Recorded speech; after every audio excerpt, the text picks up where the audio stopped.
So, today we're going to break down a document that's been getting a ton of attention. It's a nearly 900-page plan called the Mandate for Leadership. You might also know it as Project 2025. It's a really detailed blueprint for a potential conservative administration, and we're going to walk through exactly what it's all about. First thing you should know is this isn't some brand new idea.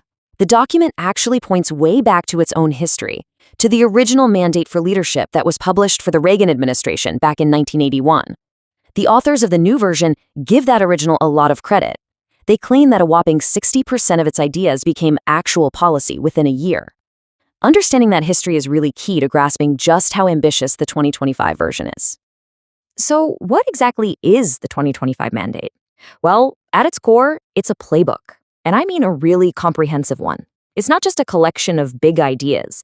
It's a step-by-step, chapter-by-chapter guide for literally every federal agency. It outlines specific actions, even personnel strategies, all designed to reshape the executive branch right from day one. Now, to really get a handle on the mandate's pretty sweeping proposals, you have to first understand the core problem it believes it's solving. The entire document, all 900 pages of it, is really built on a single diagnosis of what's wrong with the federal government as it stands today. So, what is that central problem? What's the one fundamental issue that gets this whole massive plan for reform going in the first place? The answer, according to the mandate, all comes down to a single concept, the administrative state. You'll see this term pop up again and again, and it's really the key that unlocks the logic behind the whole project. So when the document talks about the administrative state, it's making a very specific constitutional argument.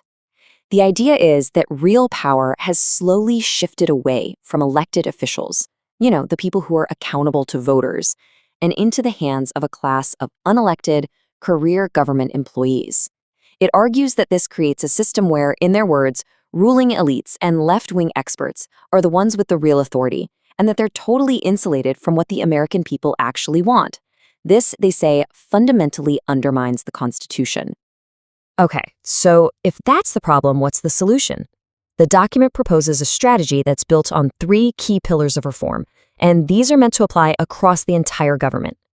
First, the plan is all about restoring direct presidential authority over the entire executive branch. Second, it calls for a pretty fundamental shakeup of the federal workforce itself.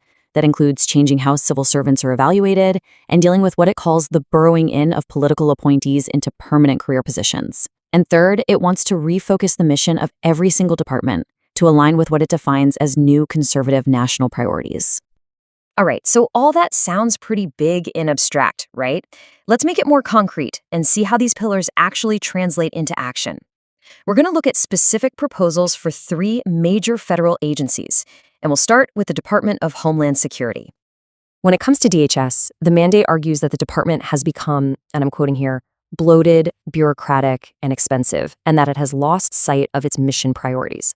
So the proposed solution is a pretty dramatic refocusing of the department's resources and its entire purpose. And right here, you can really see that third pillar, refocusing national priorities, in action.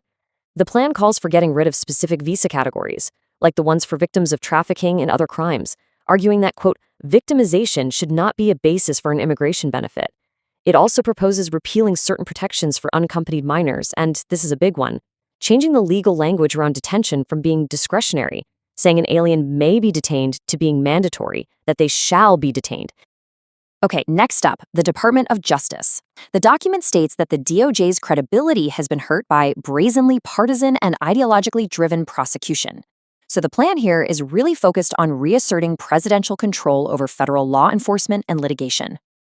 The scope of the changes here is pretty significant, and it ties right back to that first pillar of restoring presidential authority. The mandate calls for eliminating all court-enforced consent decrees with police departments.